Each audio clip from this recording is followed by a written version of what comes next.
எந்த சீசன்லயும் இல்லாத ஒரு விஷயம் என்னன்னா, இந்த சீசன்ல வந்து அதிகமான பீப் போடுறாங்க. ம். இதுவரைக்கும் எந்த சீசன்லயும் இவ்ளோ பீப் போட்டது கிடையாது. இவ்ளோ மியூட் போட்டது கிடையாது. அவ்வளவு கெட்ட வார்த்தைகள்.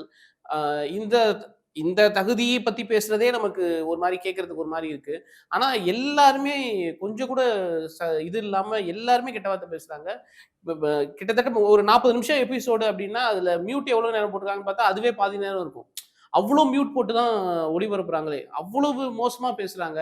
இதுல எனக்கு வந்து இருக்கறதுலயே பெரிய வருத்தம் வந்து ஆங்கர் மேலயா தான் இருக்கும். ஏன்னா, இது எல்லாத்தையும் சரி பண்ற இடத்துல அவர் தான் ரெஸ்பான்சிபிலிட்டி இருக்காரு. ஆங்க். இப்ப ஆதிரைய வந்து எவிக்ட் பண்ணி தான் மத்தவங்களுக்கு அந்த விஷயத்த உணர வைக்கணுன்ற எதுவும் இல்ல. அவங்க எந்த அளவுக்கு அவங்கள வந்து முன்னாடியே எச்சரிக்கை பண்றாங்களோ, அந்த அளவுக்கு அவங்க ஜாக்கிரதையா இருப்பாங்க. இப்ப ஆதிரை நான் சொன்ன மாரி ஃபர்ஸ்ட் எபிசோட்லயே வந்து அந்த அடல்ட் கன்டென்ட்லாம் வரல. கொஞ்சம் கொஞ்சமா தான் ஜாஸ்தியாச்சு. அப்போ எப்ப அது ஆகுதோ அப்பயே அவங்கள தடுத்து நிப்பாட்டணும். அது நிப்பாட்டாம அவங்கள எவ்வளோ தூரம் போகட்டும், நமக்கு டிஆர்பிக்காக எவ்வளோ தூரம் போகட்டும் அப்படின்னு சேனல் மேலயும் தப்பு இருக்கு. எவ்வளோ தூரம் போகட்டும் அப்படின்னு விட்டுட்டு, கடைசியில வந்து அவங்கள எவிக்ட் பண்ணி தான் மத்தவங்க உணர வைக்கணும் அப்படிங்கிறது, அவங்களுடைய அது அவங்களுக்கு உணர வச்சிருந்தா அவங்களுமே திருத்துறதுக்கான ஒரு வாய்ப்பு இருந்திருக்கும்.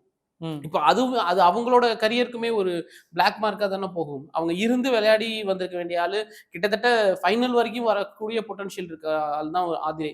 வே விளையாடாதவங்கலாம் உள்ள இருக்கும்போது, அவங்கள வெளியில எடுக்கிறது அப்படின்றது, ஏதோ எடுத்தோம் கவுத்தோம்ன்னு பண்ற மாரி இருக்கு. ஒரு ஆர்கனைஸ்டா பண்ற மாரியே ஒரு ஒரு பிளான்டா பிளான்டா பண்ற மாரியே இல்ல.